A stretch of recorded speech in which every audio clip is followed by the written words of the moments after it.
बच्चों, आज मैं आपको अकबर बीरबल की एक बहुत प्रसिद्ध कहानी बताने जा रही हूँ। तो आइए, बिना समय बर्बाद किए कहानी को सुनते हैं। कहानी का नाम है कल, आज और कल। एक दिन बादशाह अकबर ने ऐलान किया कि जो भी मेरे सवालों का सही जवाब देगा, उसे भारी इनाम दिया जाएगा। सवाल कुछ इस प्रकार से थे। पहला सवाल, ऐसा क्या है जो आज भी है और कल भी रहेगा? दूसरा सवाल, ऐसा क्या है जो आज भी नहीं है और कल भी नहीं होगा? और तीसरा सवाल, ऐसा क्या है जो आज तो है लेकिन कल नहीं होगा? बादशाह अकबर बोले, इन तीनों सवालों के उदाहरण भी देने होंगे। किसी को भी चतुराई भरे इन तीनों सवालों का जवाब नहीं सूझ रहा था। तभी बीरबल बोला, हुजूर, आपके सवालों का जवाब मैं दे सकता हूँ, लेकिन इसके लिए आपको मेरे साथ शहर का दौरा करना होगा। तभी आपके सवाल सही ढंग से हल हो पाएंगे। और फिर अकबर और बीरबल ने वेश बदला और सूफियों का बाना पहनकर निकल पड़े। कुछ ही देर बाद वे बाजार में खड़े थे। फिर दोनों एक दुकान में घुस गए।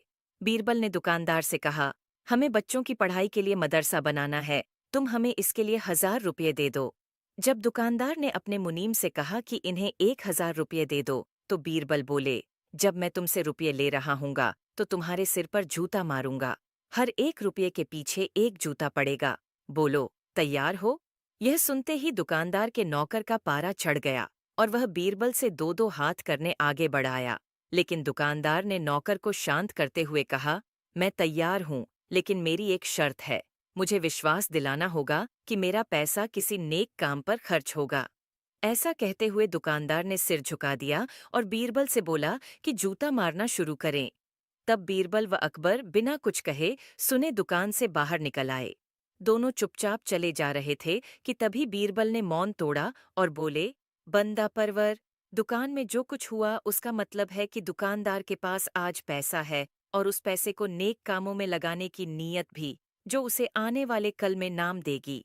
इसका एक मतलब यह भी है कि अपने नेक कामों से वह जन्नत में अपनी जगह पक्की कर लेगा। आप इसे यूं भी कह सकते हैं कि जो कुछ उसके पास आज है, कल भी उसके साथ होगा। यह आपके पहले सवाल का जवाब है। फिर वे चलते हुए एक भिखारी के पास पहुंचे।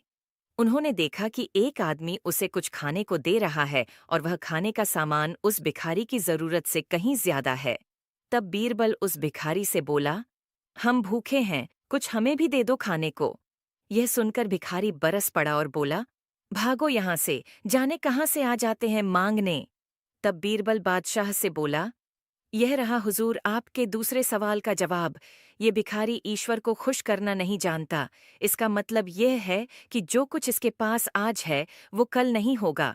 दोनों फिर आगे बढ़ गए। उन्होंने देखा कि एक तपस्वी पेड़ के नीचे तपस्या कर रहे हैं। बीरबल ने पास जाकर उसके सामने कुछ पैसे रखे। तब वह तपस्वी बोला, इसे हटाओ यहाँ से। मेरे लिए यह बेईमानी से पाया गया पैसा है। ऐसा पैसा मुझे नहीं चाहिए। अब बीरबल बोले, हुजूर, इसका मतलब ये हुआ कि अभी तो नहीं है, लेकिन बाद में हो सकता है। आज यह तपस्वी सभी सुखों को नकार रहा है, लेकिन कल यही सब सुख इसके पास होंगे। और हुजूर, चौथी मिसाल आप खुद हैं।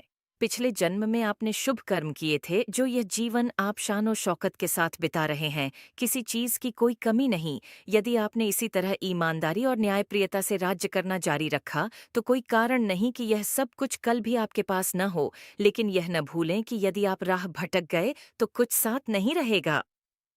अपने सवालों के बुद्धिमत्तापूर्ण चतुराई भरे जवाब सुनकर बादशाह अकबर बेहद खुश हुए। तो बच्चों, आपको यह कहानी कैसे लगी, कमेंट करके जरूर बताइएगा। और अगर वीडियो पसंद आया तो वीडियो को लाइक करे, शेयर करे और इस तरह के और वीडियोस के लिए चैनल को सब्सक्राइब जरूर करे। मिलते हैं नेक्स्ट वीडियो में। तब तक के लिए बाय।